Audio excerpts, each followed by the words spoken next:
Assalamu alaikum rahmatullahi wa barakatuh. Assalamu alaikum rahmatullah. Zaki Nader.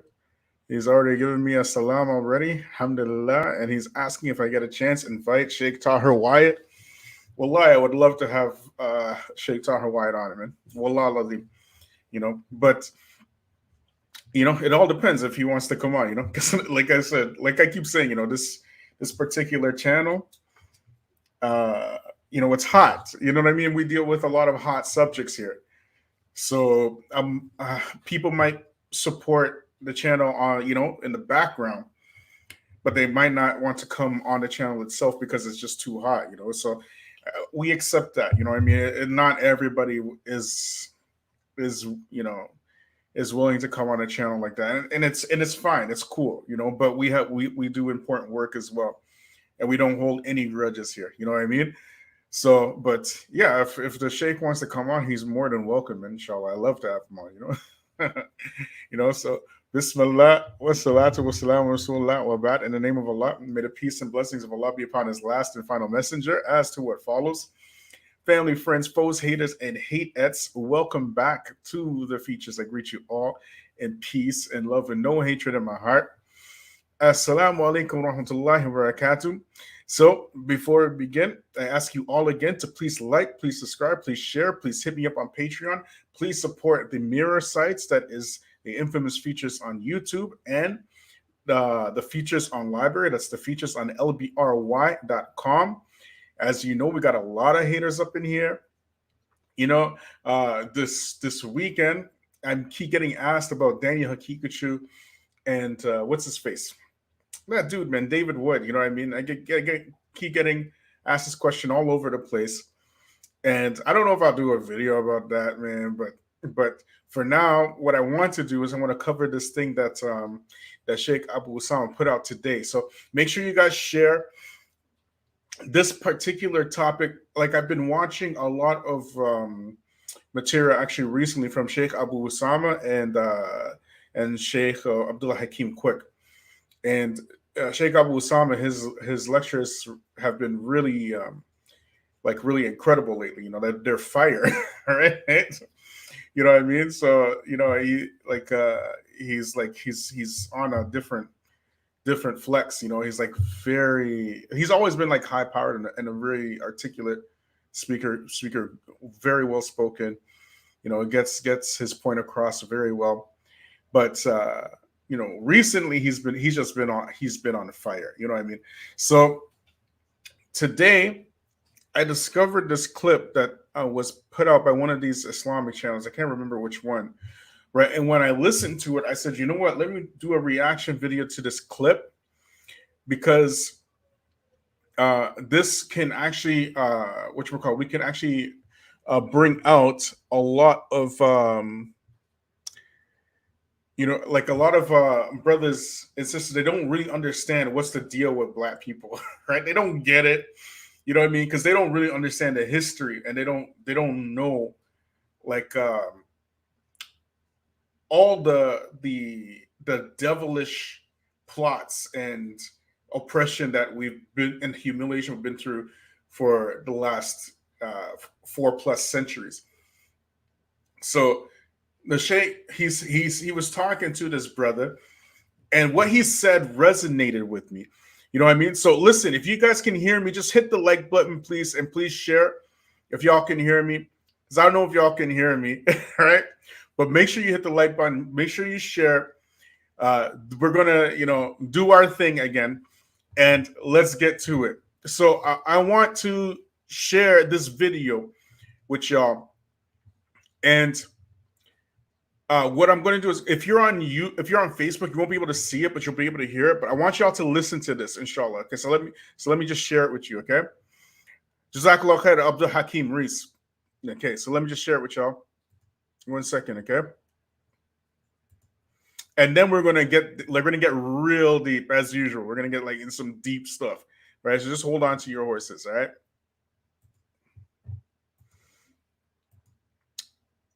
Okay, so like, subscribe, share, hit me up on Patreon.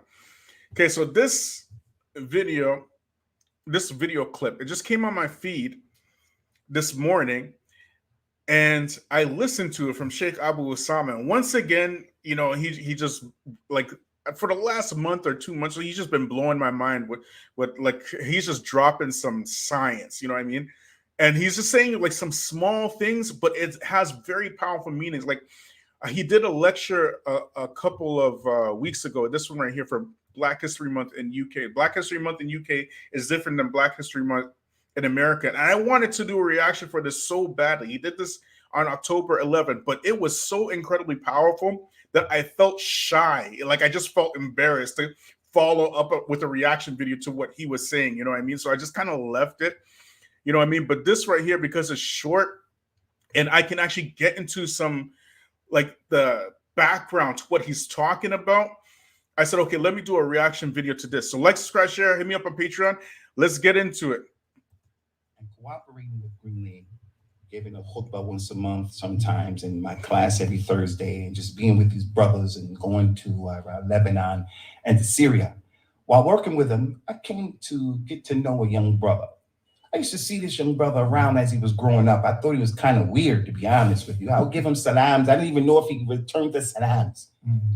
He always had this weird posture, demeanor, this thing about him. His name is Humayun. And then on this upcoming trip, I got to meet him and we started talking and we started to get to know each other. And I realized, wow, I picked this young man very wrong. When you meet someone, they may not be, their reality is not what you thought it was. Turns out that this young man has a degree in nuclear physics.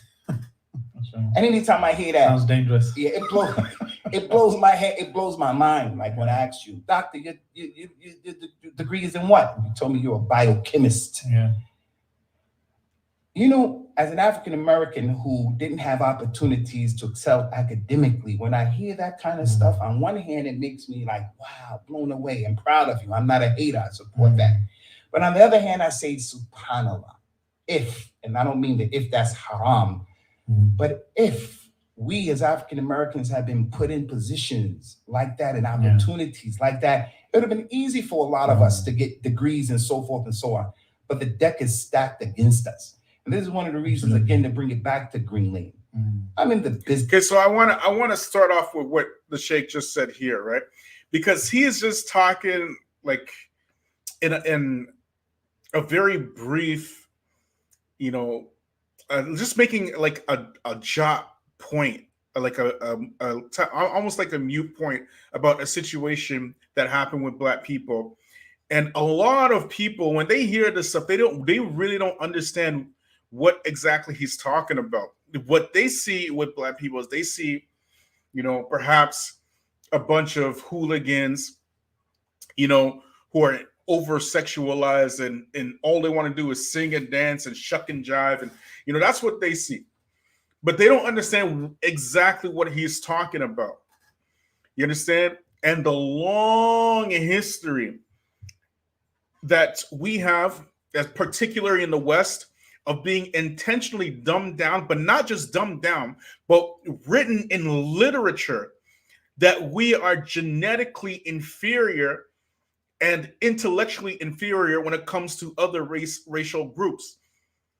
They put this in literature all the way up into like our time. You know what I mean? When you had back in I want to say the 80s or the 90s, there was this big scandal called the bell curve scandal. And I can't remember the guy's name, but he did this study and he was showing in this bell curve how essentially that Black people, they score the lowest on all academic studies, and therefore that's proof that they are academically inferior. And then you have your political elite who are pushing these type of things. But what does Allah say about human beings? And what did the Prophet say, what did he say about human beings? Allah says in the Quran that he created you in tribes and nations so that you can know each other, correct? And the Prophet, he said that there's no superiority of the Arab over the non-Arab or the white over the Black, but rather superiority is with what? It is with taqwa. This is what Allah says, and this is what the Prophet Muhammad says, and this is what they said. And at the same time, what we find is that Muslims are signing off on the racial superiority of other people groups, particularly over Black people. And not just signing off on it, but literally practicing this internationally. So they intentionally lock Black people out of positions that they have earned or they have studied for, simply because they're Black. And it's not just Black people. If you go to South Asia, the South Asian peninsula today, anywhere there, whether it's India or Pakistan or even Sri Lanka, these type of places, there is a phenomenon going in South Asia, and it's not a new one, mind you, where in the South Asian peninsula, if you have dark skin, you will be intentionally locked out of jobs in preference for light-skinned people. But not only that, they actually write this in their job adverts, that you have to be fair-skinned for this job. You understand? This is also happening in the Philippines. This is also happening in, as we mentioned, India and these types of places, Pakistan, whatever.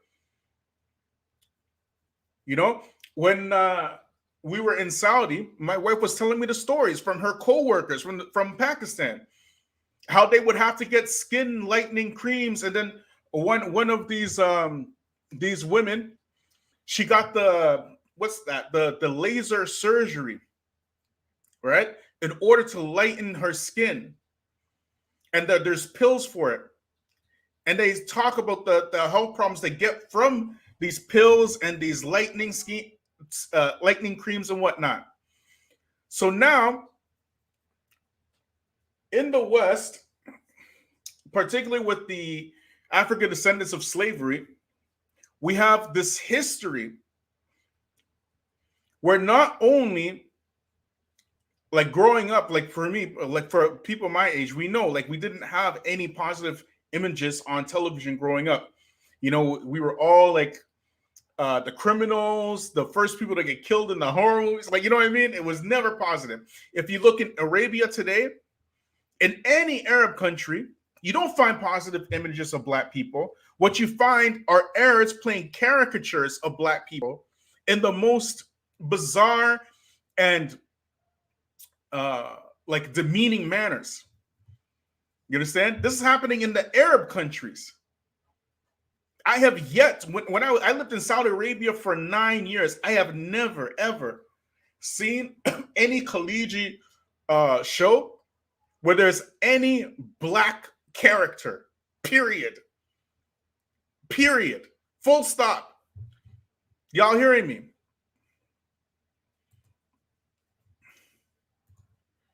I've never seen that.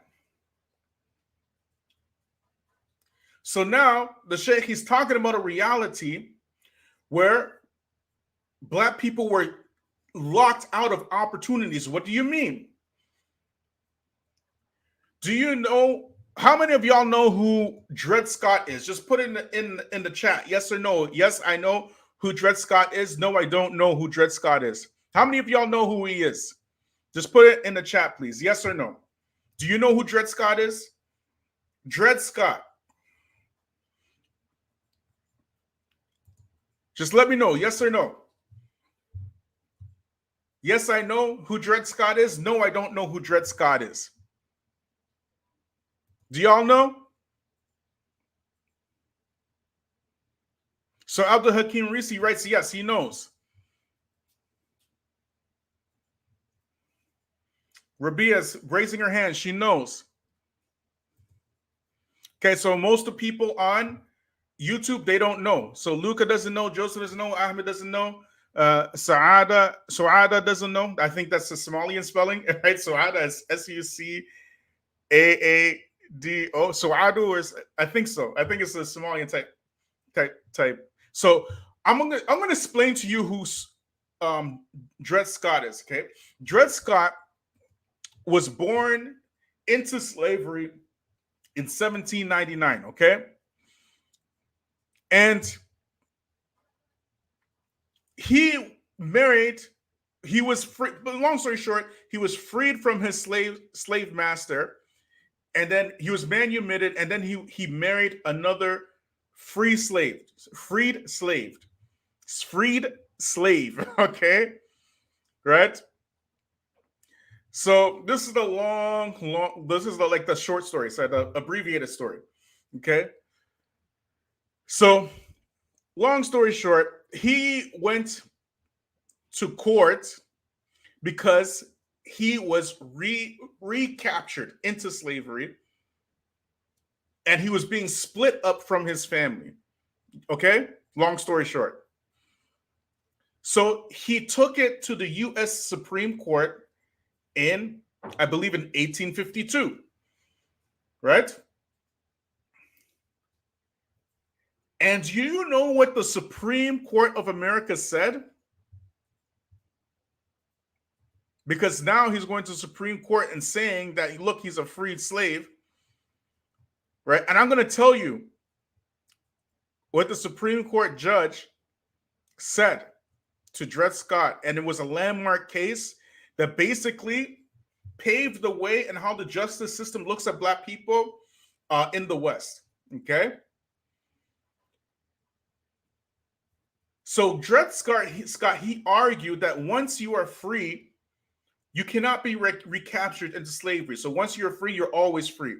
That was his argument in the Supreme Court. Okay. Supreme Court in America. And do you know what the Supreme Court of America said? They said that a Negro has no rights that a white man has to respect. You understand? And it was this landmark case that eventually put the sticks underneath the fire that led to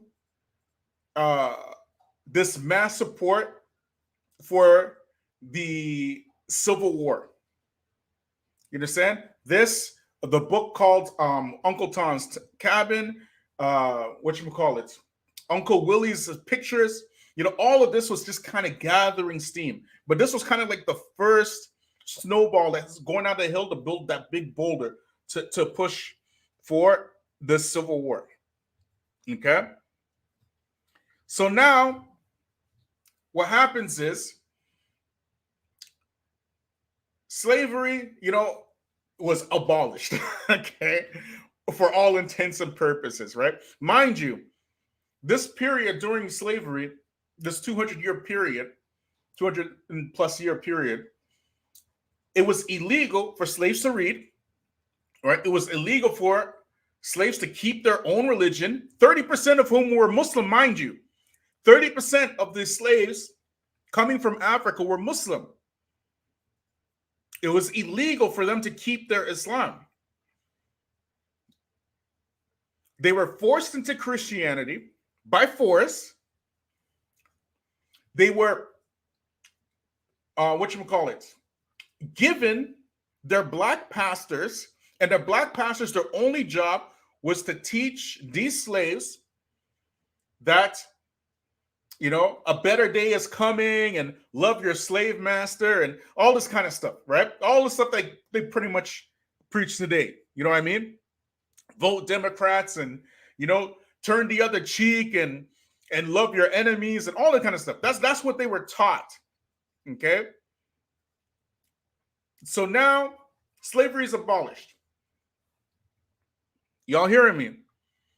Slavery is abolished.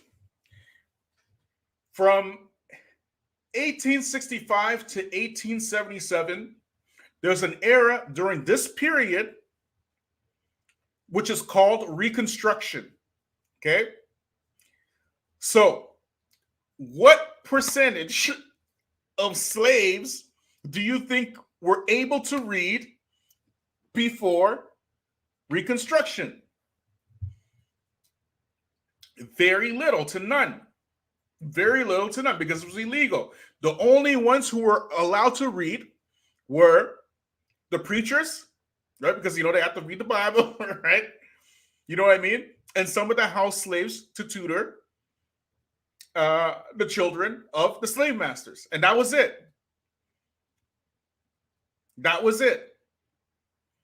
So now there's this period of Reconstruction, right? So you have very close, let's say 5% of slaves during this period, this 12-year period, were able to read. Do you know what happened during this period? Okay. After slavery was ended, but in this 12-year period, literacy went from almost zero amongst Black people to almost 60% in 12 years. We're talking men, women, and children. Not only that, Black people were building their own institutions, their own schools, their own libraries. Not only that, but during this period, there were more Black congressmen and senators in all of Western history because Black people were allowed to vote. So all throughout, especially throughout the South, what you found were a lot of Black judges, lawyers, you name it, businessmen. In 12 years, this happened. And what do you think happened after that? Those of you know, what was this the birth of? Put it in the chat, please, if you know. If you know, put it in the chat. What do you think happened after that?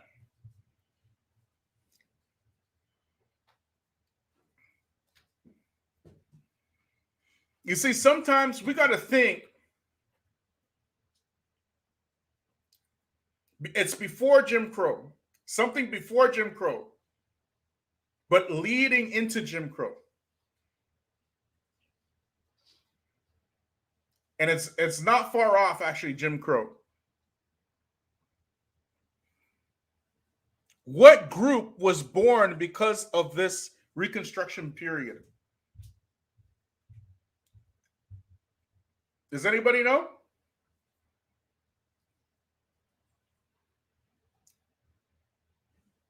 There's one particular group. Thank you, Rabia. The Ku Klux Klan. That was the reason why the Ku Klux Klan was born. Because of what was happening during Reconstruction. That's it, JJ Salaam, exactly. It's the KKK. That's why they were born. That's why they were started. You understand? It was a reaction to Black progress. And what they did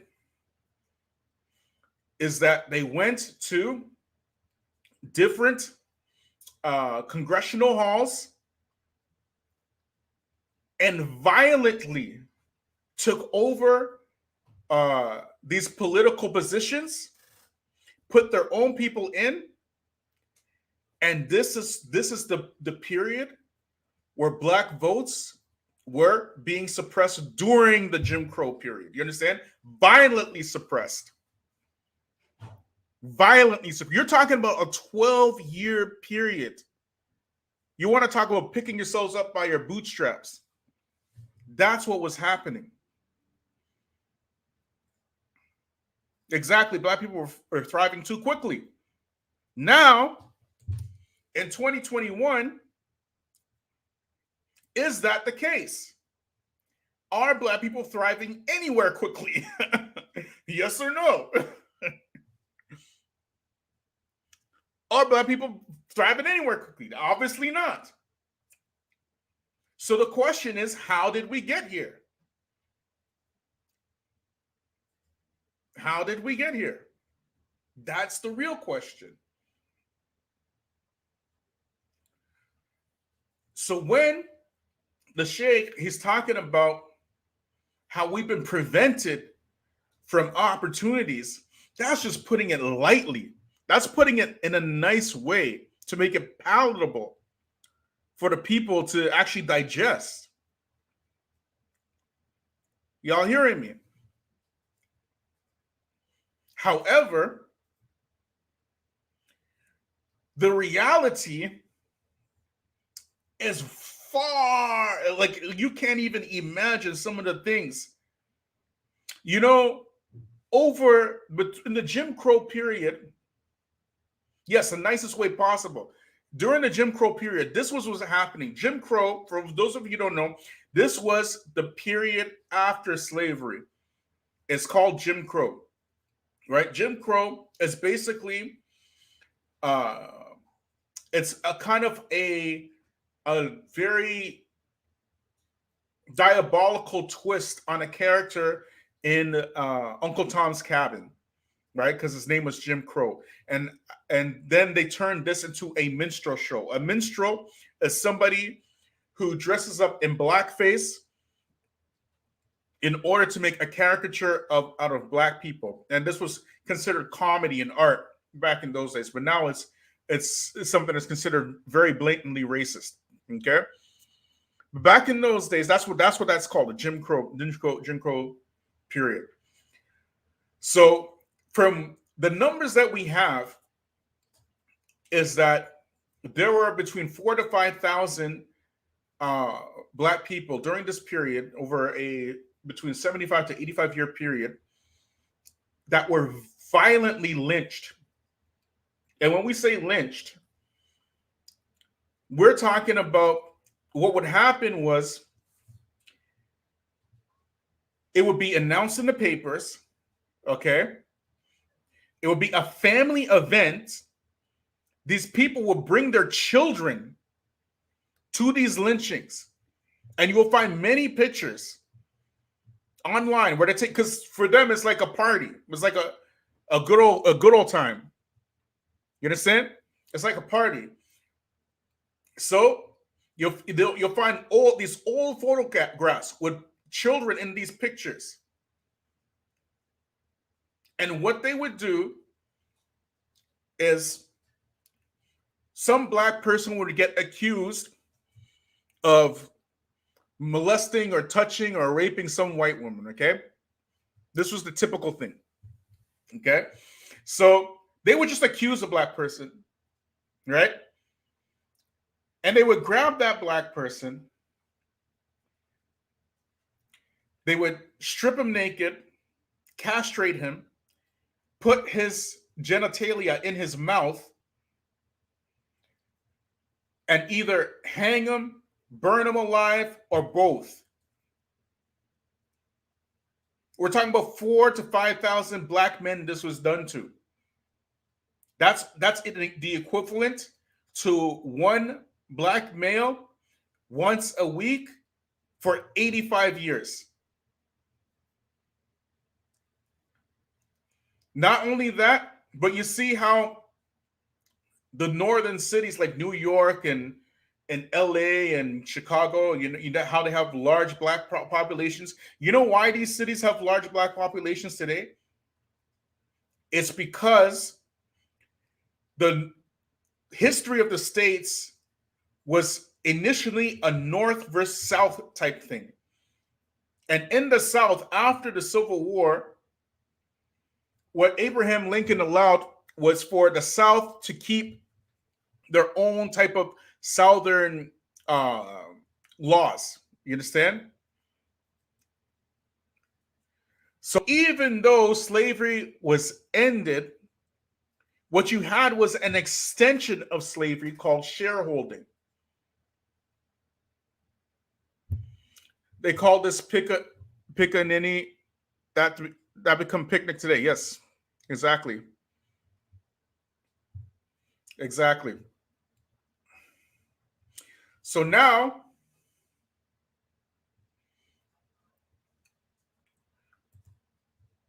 because of the violence that's been inflicted on Black people during the Jim Crow period in the South, particularly, as well as sharecropping, there is a mass exodus from Southern Blacks going to the North. Jazakallah khair, hayakallah, hayakallah, hayakallah, Sister Tika.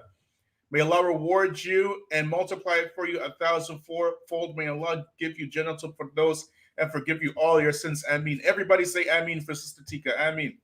Everybody say Ameen. Please say Ameen for Sister Tika. Ameen.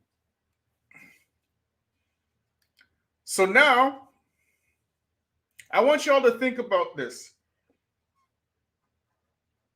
We feel something in our hearts for the Palestinians, correct? We feel something in our hearts for this, right? We want justice for what's happening to the Palestinians, correct? May Allah make it easy for them. Ameen.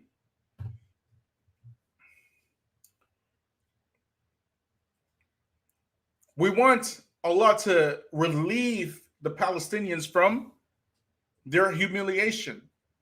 Ameen. We all feel something in our hearts for the Palestinians. And Black people have gone through the same thing in an incredibly violent way. How do we not feel anything for that? Like, how is that possible as a Muslim? How do you not feel anything for that? You understand? We feel for the Uyghurs. We feel for the Rohingya. We even feel for our brothers in Somalia, our brothers and sisters in Somalia. We feel for them. At least for me, I feel for them. Of course, I feel for them. These are our brothers and sisters. But you got to understand what's going on as a Muslim in the West. When you come here from the East to the West, you build your masajid on stolen land. You buy your homes on blood-soaked earth in a country that's built on the backs of Black people. But you don't feel anything for that? You don't feel anything for that.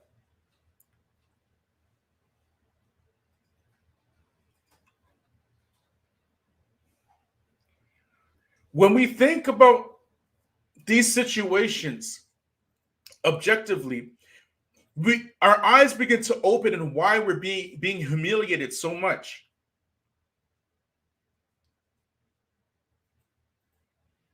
There's a reason behind this humiliation.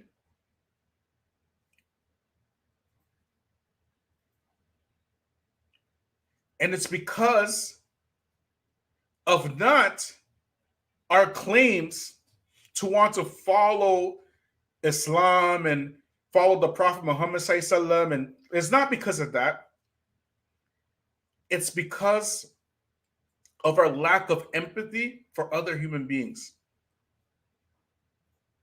We are willing to sign off on the oppression of other people as long as we're comfortable. So the Prophet sallallahu, he said that there will come a time where your enemies will be over you like a plate of food, dividing you up. And he was asked, will be few in number in that time? He said, no. You be large in number, but you be like the scum of the sea. Because you will love the life of this world and hate death. That's exactly where we've reached. And that's why it's easy for us to talk a good game, about Palestine and Uyghurs. It's any old person can talk. Even me. I'm the first person to say that. Any old person can talk and yap. Look what's happening in Ethiopia right now. Right now, look what's happening in Ethiopia. In Saudi Arabia, they're celebrating Halloween. Anybody can talk. But who can wake up in the third part of the night and beg Allah with tears running down their eyes for the unification and the success of the Ummah, for the purification of hearts, and the rectification of relationships? Who can do that? That's the difficult thing. Anybody with any old YouTube channel can go on YouTube and say, oh, Saudi Arabia, they're celebrating Halloween. Look at these deviants. Anybody can do that. Don't take much work or talent for that. Can you wake up at 3 o'clock, 4 o'clock in the morning and ask Allah to make a way for us? Can you do that though? So now, back to the subject at hand. Because of these incredible double standards, you don't want the Israelis to steal Palestinian land, correct? Yes or no? You don't want Israelis to steal Palestinian land, right?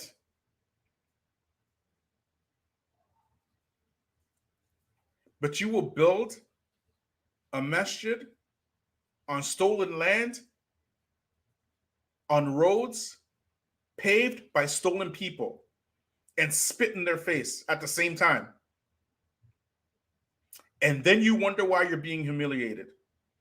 So when the Sheikh Abu Usamah, he was saying that we are being prevented, you don't know the half, okay?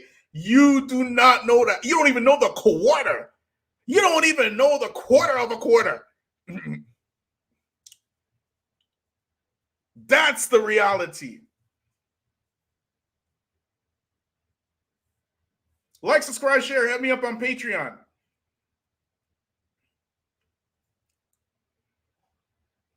So as for Black people, particularly Black people,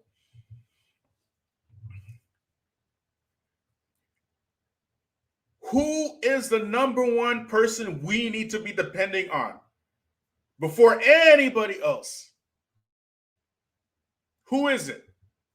Put it in the chat, please.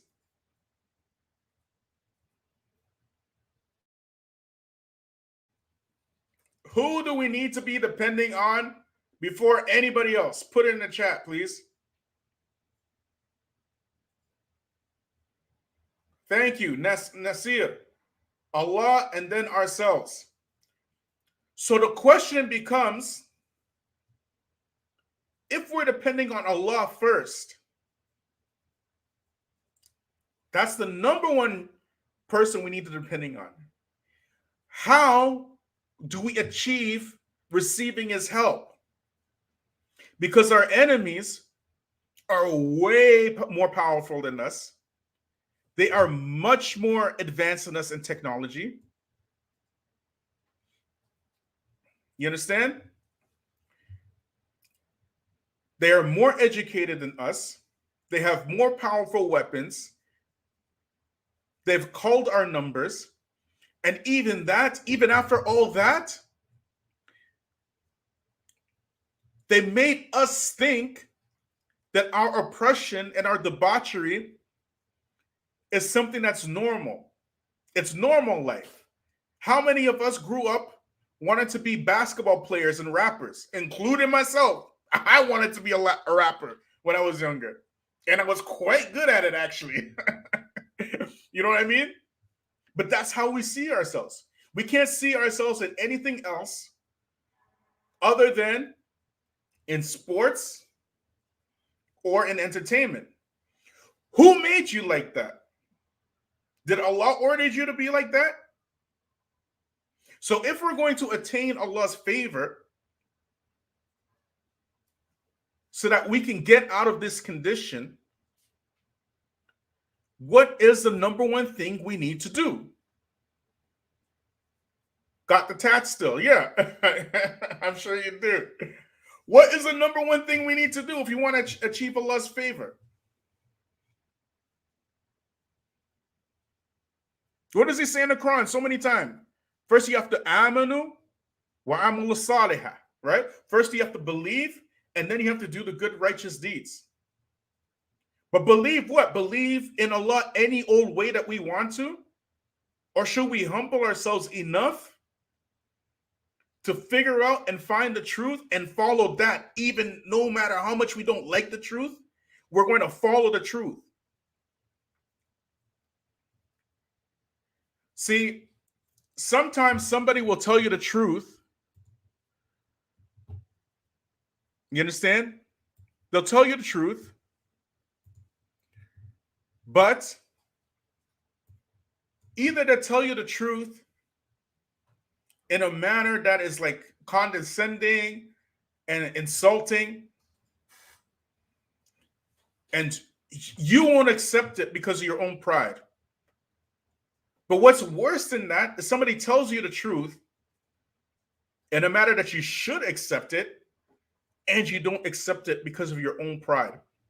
And in my humble opinion, this is why not only Black people are being humiliated, but the Muslims at large are being humiliated. It's because when the truth comes to them, in the age of social media particularly, they would rather reject the truth to get one over on the person bringing them the truth. Even if somebody is rude to you in our time, you can't just dismiss what that person is saying. You can't. Because everybody in our time is rude. Nobody has any manners. Like it's insane. Some of the things that people do to each other in our time, it's nuts. Absolutely nuts. I could never get away with that when I was younger. Some of the things that happened. Never. But it's easy to be condescending, rude, repulsive, because anybody can be brave behind a cell phone or a computer. Anybody could be brave in these times. You understand? And on top of that, like I said before, many times, online dawah breeds narcissism. That's the truth. Thank you, Nasir. Stay upon the way of the Salaf who were upon the haqq, and one with the few. Okay? But this online dawah stuff, it breeds narcissism. That's just the haqq. That's just the reality. You know what I mean?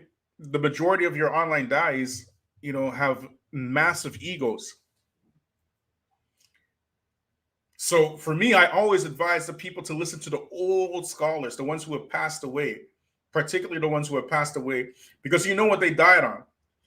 And I was mentioning on John Fontaine podcast a couple of weeks ago that in about 30 years or so, what you're going to see is there will be very few to almost no scholars left in 30 years.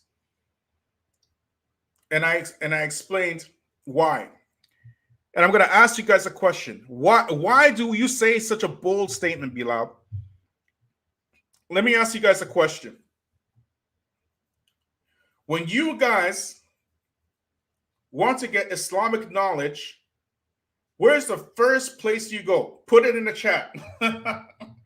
If you guys want to ask a question about Islam, where's the first place you go?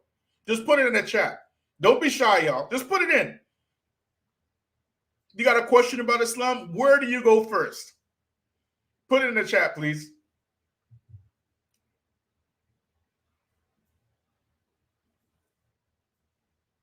Like, subscribe, share, hit me up on Patreon, guys. Thank you, Ibrahim. Google. Google. That's the first place you go. Online, exactly. MG, online. Al-internet. Al-internet. William. right? Walaikum salam, MG. So now you have an entire generation that when they want information, they just Google it. They just go online, they type in some words and whatnot, and they get whatever the answers that they want. You understand? Nobody has the will or desire or the patience to go sit in front of scholars anymore. And the ones that are coming back from the University of Medina and whatnot, and these other places, they are not nearly the quality of even the flunkies that failed in the University of Medina in the 90s and before that.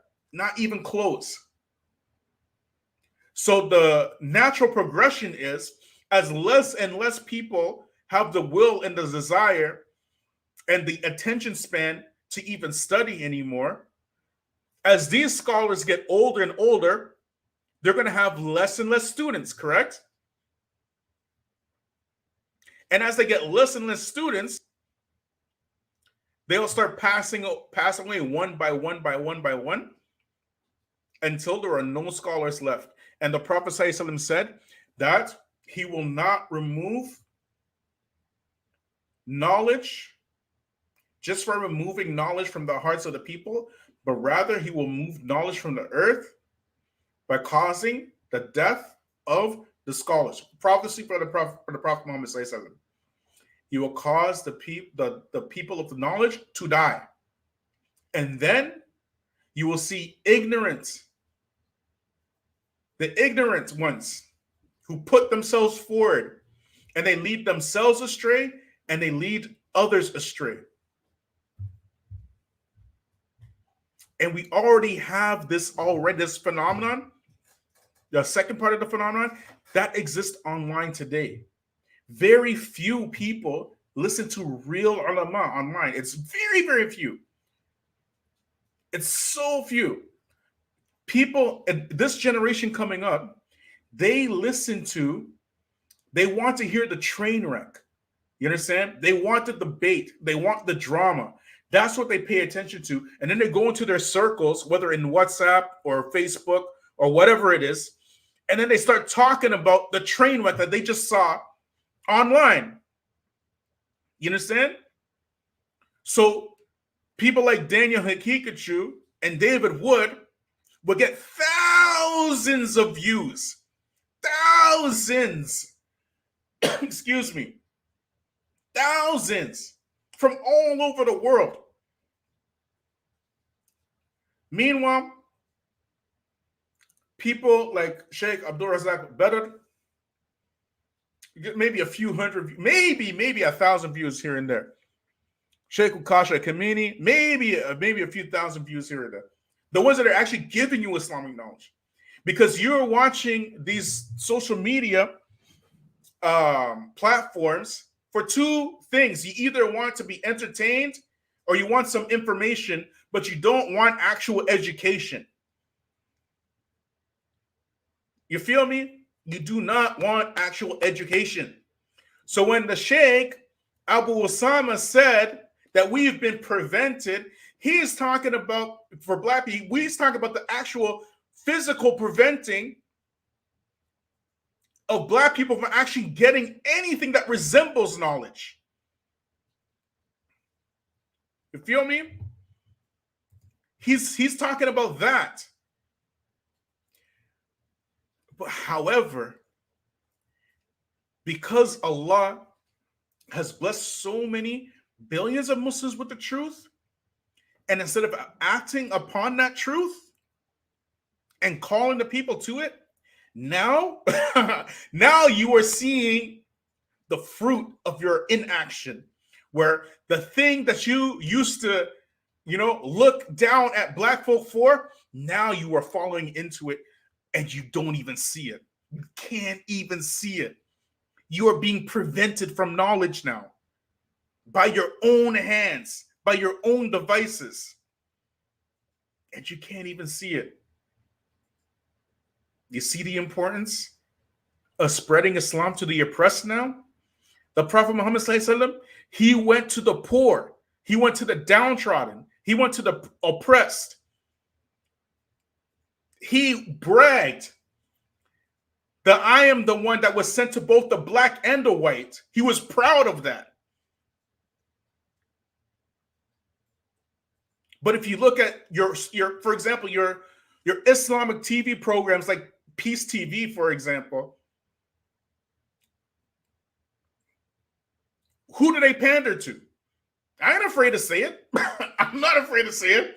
We all know who Peace TV is pandering to. We all see it. Who do they pander to? Now you're beginning to see the fruit of your own inaction. So for those of us, especially those of us who became Muslim, because those of us who became Muslim, we didn't become Muslim to follow the mistakes of somebody's cultural baggage. We didn't become Muslim for that. We became Muslim because we knew Islam was the truth. And if somebody took us out away from that cultural baggage, then that's between that person and Allah. But all of us have to recognize the truth for what it is. Whether it goes down sweet like sugar or bitter like medicine, we have to accept the truth. We are in a dire situation. These are the end times, the last days. We have to do some serious self-reflection. All of this looking down on people, all of this, belittling each other. Like, what do we need the enemy for? You know what I mean? The enemy got us doing exactly what he wants on lock. On lock.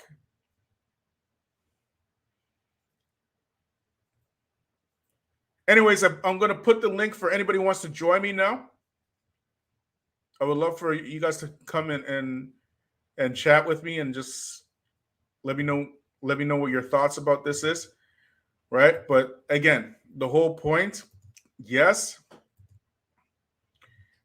Black people have definitely been prevented from opportunities, and Muslims were complicit in that preventing. Let's just call it what it is. And up until this day, still complicit for centuries, mind you. And on top of that, we can still turn this thing around. But it's going to take a concerted effort from everybody. Everybody has to be on code. If we are not on code all together as one, if we don't have each other's backs, then the next best step is to grab your goats and go to the mountains. If we can't do it, but we're all here now. We're all here now. So we can't actually do something if we have the will and the desire to do it. But if you can't even wake up 4 o'clock in the morning or 5 o'clock in the morning to ask Allah's help, but you can go on Facebook and argue with people you don't know about issues you don't understand for hours and hours at a time, then you ain't serious about anything. You're not serious about anything. You know what I mean?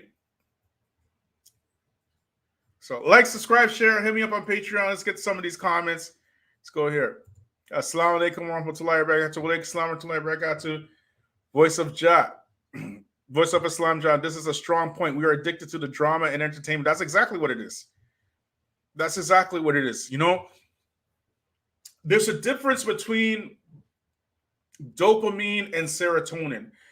These social media platforms, they're meant to actually hack your brain to stimulate dopamine. Dopamine is the hormone that triggers pleasure senses, okay? So it triggers pleasure. So when you're on your social media, what are the things that trigger your dopamine? That, when somebody likes your comment, when somebody comments to your comment, these type of things, right? It's like a virtual hack. It's like a trigger in the human brain. You feel me? And once that dopamine goes, you need another hit and another hit, another hit, almost like drugs. It's just like drugs, actually, just like drugs.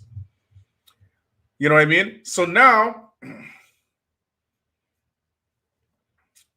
once you get this dopamine fix, it's very difficult to regulate your serotonin. Serotonin is your hormone for happiness. What makes people happy? What makes a man happy? A man is happy when he's providing for his family, when he's working hard. He comes home to his wife, his children, and and a woman is happy when she is obedient to her husband, subservient to her husband. You know what I mean? And her husband, she's cooking the food for him, cleaning the house, taking care of the kids. These are the hormones of happiness. And we got everything backwards and mixed up, where we're always looking for the dopamine hits, right? So I want to invite Yasin Ahmed, and then we'll invite Nasir. So just wait in line, okay, bros? Invite Yasin. Salaam Alaikum, bro. How you doing? Wa alaikum salam wa rahmatullah. Can you hear me? Yeah, I can hear you. MashaAllah. Okay, good. For coming on, bro. Good, alhamdulillah. Everything is fine, Ak. Everything is wonderful, alhamdulillah. By the way, that's not my piano in the background, Ak. So No problem. No problem, I just selected a background. I didn't want you to see my green screen and broadcast. No problem. Alhamdulillah, I appreciate the topic you're bringing. It's very important for us today. Exactly. I just wanted to share something with our brothers and sisters. Understand that we have opportunity. There's a lot, but we don't work together. There are projects out there. I'm presently working on a project in Kazakhstan where I'm a telecommunications engineer, and I do a number of things, including have a program called the Gold Brick Show, which we're about to bring back, which was helping people understand the economy, how to save and create more wealth and to build. And so what we're doing is we have a project over in Kazakhstan. We have a data center partnership. And so we're helping to build something. My son, who is also a telecommunications engineer, I used to train a lot of people. I tried to get a program off the ground where I realized that if we increase the income and opportunities for our families, for individuals, that we help keep families together. Because when brothers can make $60,000, $80,000, $100,000 or better, that they're able to take care of financial things, which a lot of times comes in between. It causes problems in marriages. Believe Yes. you know that. Yeah, that's right? the number one reason for divorce. That's right. And so I try to address that. Finances. Yep. Teaching for free. Teaching people, and we have a lot of engineers out here who've come through it, like me, and others who want to give back. And I did it for free. I have about 20 people, just over 20 people out there working now in telecommunications in the IT industry, because some of them have shifted specialties as they got in, because that's what you're able to do. You get in, you come in one door, and you say, hey, here's an opportunity over here. I want to be a server manager. I want to do data center. I want to do security, etc. But once you get in the door, you can move around. How do you get in that door? We have to open up opportunities. And then when those opportunities are open, we have to have people take those opportunities. And I have about $40,000 worth of telecommunications equipment. I'll just show you one of the phones. This is the phone that who's president now? Oh, Biden. This is the phone that Biden has on his desk right here. Right? Yeah. He's got some security, some encryption stuff set up special. But anyway, the point is this. I have about $40,000 worth of equipment, and not to mention the value of the training that I give to help. I offered it for free to masjids, Islamic Center, to schools. I had an idea. I said, let's come in and start teaching our students at 9th grade skills. They certify and then go into internship. We get them into internships. They come back 10th grade, certify, and go in. And by the time they graduate, they've got 3 or 4 years worth of internships and 3 to 5 certifications under their belt. right? Yeah. They can come out of high school and look at $70,000, $80,000 a year, Well, and they bro, have an option. where do you live? Where are you out of? I live in Lanham, Maryland. Maryland. Yeah, Maryland. but Yeah. You see, the thing is right here, right? What you're doing is, mashallah, is very, very, it's excellent. And when it comes to education, there's a lot we can learn from actually the Desi community, the Arab community, because the way that they view education is very different than the Black community, because they work it as an entire concerted family effort. You understand? Right. So when they come over here, they tell their kids from jump, right? That you're going to be a doctor, you're going to be a lawyer, you're going to be an engineer, and they instill that in their children from young. Right. You know what I mean? So, right. Whereas in the Black community, what happens is, because of our history, we have now an incredibly negative look on education. So even if you speak proper English, you're going to be looked at as a coon, as a whitewashed, as a sellout. You know what I mean? If you wear a dress, you dress up in a suit and a tie, you're going to be looked at like a bougie, and these type. It's a total backwards outlook. So things like what you're doing, it has to be done on a community level, and the community has to support it. That's right. If the community doesn't support it, then you're going to lose another generation. And that generation is going to be looking at you like how the last generation for the last 20 years looks at us now. That's right. You know, that entire generation, the last 2 decades, lost. Why? Because those youth were told you can't get an education. You're not allowed. It's haram because you're in a mixed school environment. That's what they told us. Right. You know, but we can create our own, like you said, but it has to be done on the community level. And you're right. The Desi community is doing it up here in Montgomery County.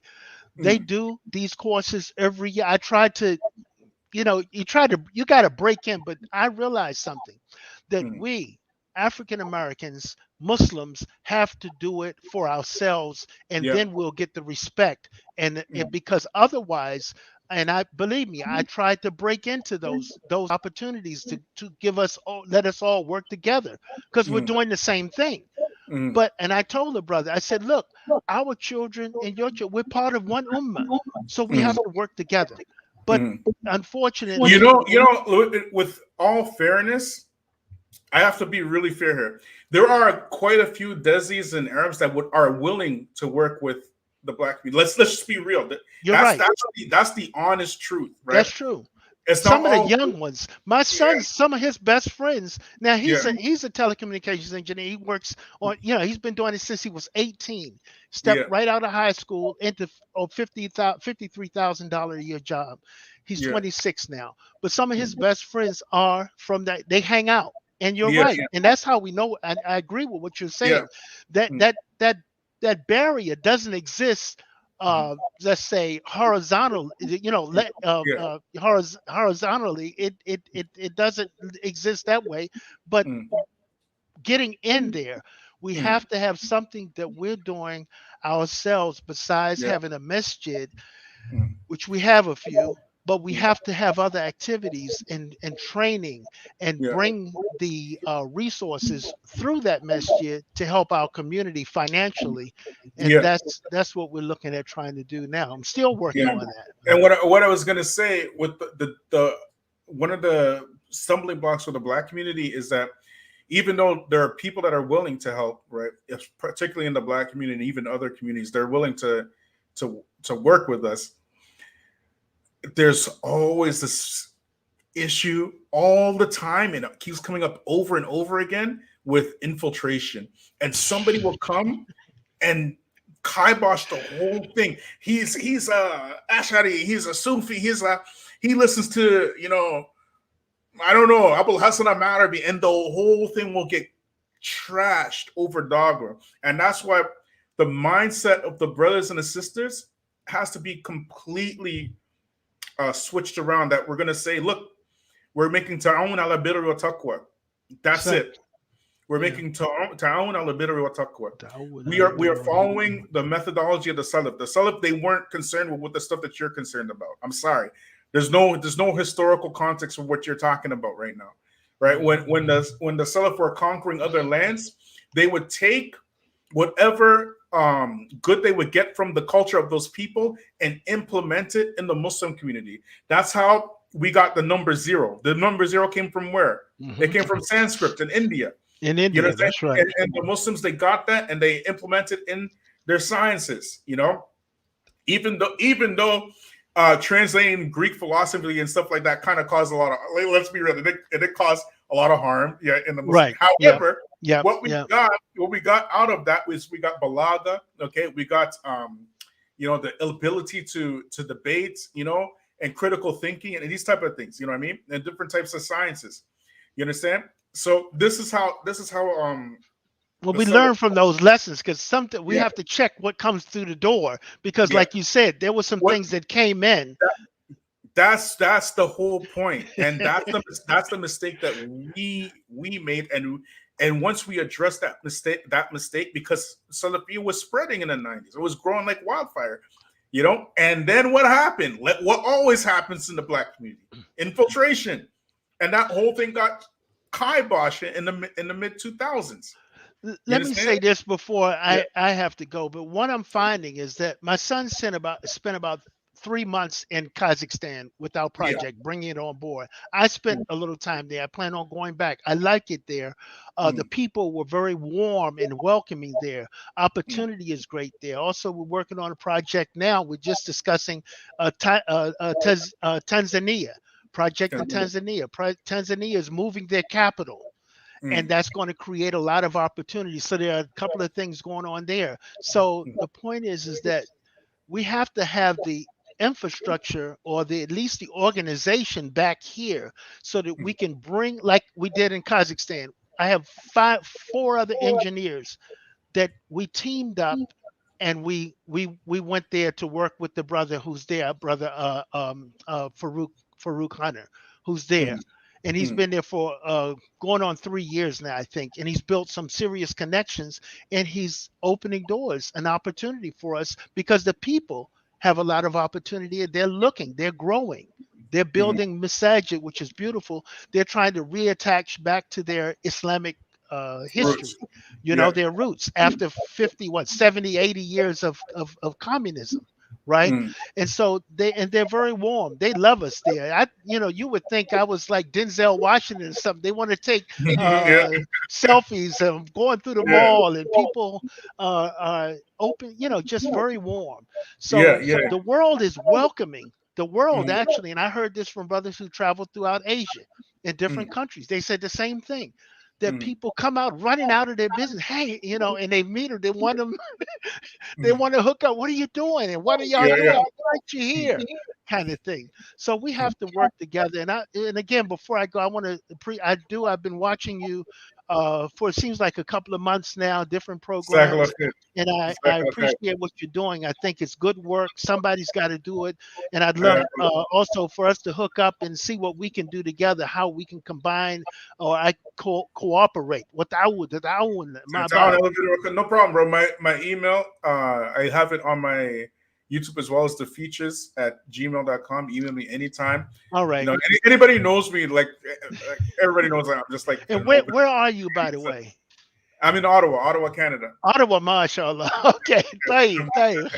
But I'm not from Ottawa, though. I'm from Toronto. I was born and raised in Toronto. Right. And I could hear a little something going on. I couldn't figure it out. Yeah. Nah, mashallah. That's good.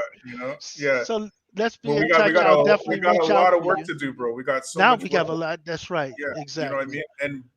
And nobody should be bored. There's so much work to do. It's insane the amount of work we have to do. You know what I mean? So we just got to boogie and get down with it. And whoever's with it, let them come. And whoever's not, no problem. We'll catch up later. It will, and it's catching up anyways. That's why that's why I talked about the things I did. I talked about how, the ulama, in 30 years, there's not going to be, if any, ulama. You know, that's a real thing that's going to happen. You know, Yeah, you're going to see it. disrespect for the, you know, Yeah. the marginalizing of ulama, though they may be Yeah. here and be less, of course, as the Prophet Yeah. ﷺ That's said, something he said. Yeah. but definitely they will be marginalized because the people don't respect the ulama. Exactly. They Exactly. expect the people who don't, unfortunately, are not. They don't know. They're out here giving all their views and their time to your YouTubian. Right, exactly. And You know by what I the mean? way, I spent about almost 7 years in Saudi myself, working in Jeddah and MashaAllah. in Mecca, Medina, and Taif. I had projects. I was a mudir tijari, mudir Tijariya. that was my comma was mudir tijari, but I was Yeah. actually working as mudir al projects, mashurur, Okay. projects Mashruh. manager. Yeah. Yeah. So Yeah. Yeah. I did that. And so I have a lot of connections as of course I'm sure you do, and you can talk to them and see what's going on. And it is something the Muslims are going through serious trials now globally, but particularly when we talk about the Hijaz, the home of Islam, we have to make dua because it's big trials are going on. But you know, we just make dua and ask Allah subhanahu wa ta'ala and do our part and do our work, the work that we have to do. Don't be discouraged. Don't be in any way feel down about it. We have work to do, as you were just saying. We have work to do. And if we There's no don't do the shortage of work, work. somebody's got to do the work. And those who don't see it, they'll catch on later, inshallah. They'll see the opportunities and see the ability and what the influence and the impact of what we're doing is having. And maybe they'll get on board and abandon those other things that are really not doing the Muslims having us any benefit. Yeah. Jazakallah khair, Sheikh. No, khairin, jazakallah. Hayakallah. Thank you so much for coming on, bro. No, thank you for the invite. Jazakallah. No problem. Salam. No problem. Thanks.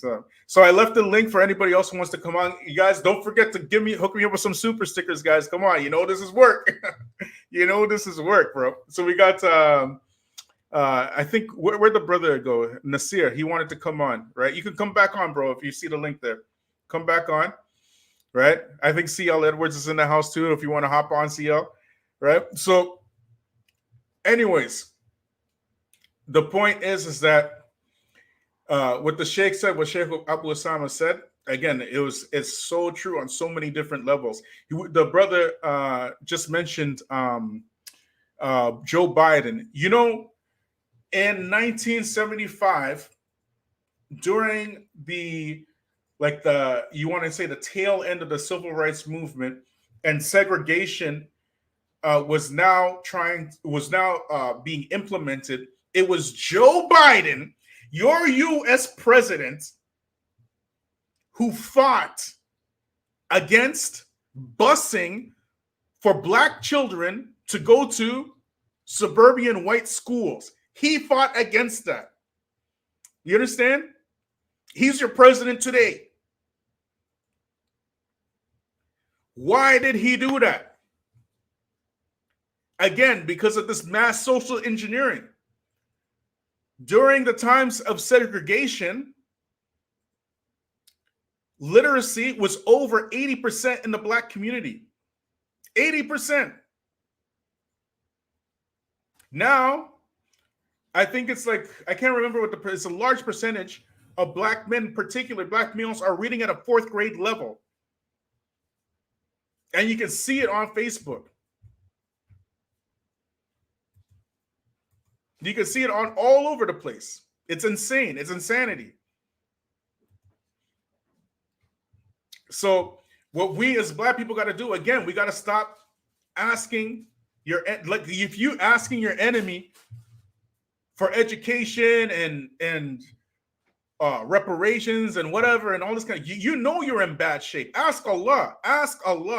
But it's more than just asking Allah. It's actually following the Quran and the Sunnah the way it's supposed to be followed, so that Allah will be shy to withhold his hand from you.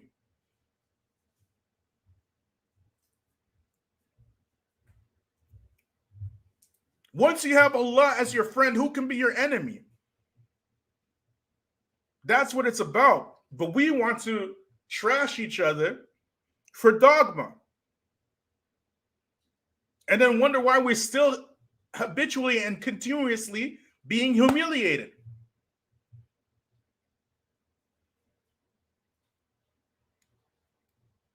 You feel me? They're gonna put y'all back in chains. Joe Biden during his campaign. You damn right. You know what I'm saying? These people are not messing around. It's for some strange reason we think picket signs and placards and sit-ins and stand-ins and walk-ins and lie-ins and handcuff to myself to the chair-ins and all this kind of stuff is going to get us freedom and rights and all kind of, like, what are you talking about? We have a Quran and we have a Sunnah. We have a proven blueprint. Your enemy don't want to give you reparations. This is what you should be saying. Now you can't give us reparations. We don't want a single red cent from you now. We're asking Allah for our rights. And we're not asking Allah for our rights the way that the Christians ask Jesus, like a pie in the sky type thing. No, we're not asking Allah like that, right? We don't believe in turning the other cheek in Islam. We don't believe in that. We don't believe in loving your master in Islam.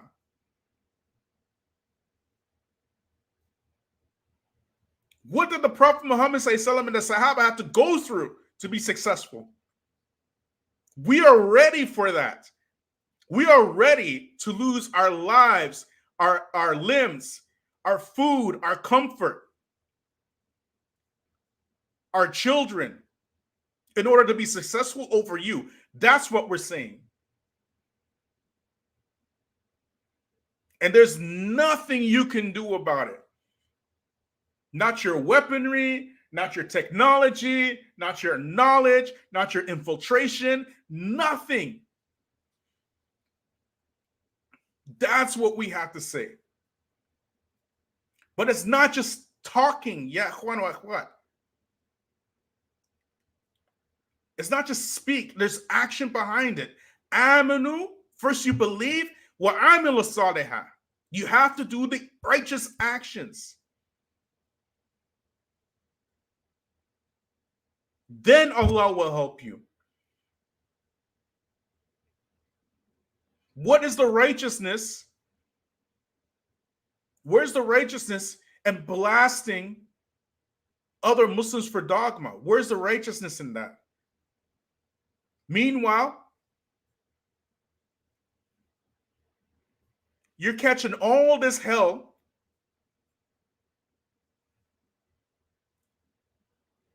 at home and abroad, but thousands of you ready to watch the next train wreck. Look what brother so-and-so said about brother so-and-so on YouTube. That's what you do. This is the ummah Allah's going to help. Think about it. This is the ummah. Allah will help this ummah. Come on, man. Anyways, Akhwan, Jazakallah khair. I had a blast tonight. I hope y'all got something out of this. Like, subscribe, share, hit me up on Patreon, guys. I got memberships on the channel. Please support this channel. You know that we are the only ones doing this on the regular. On the regular, we're doing this.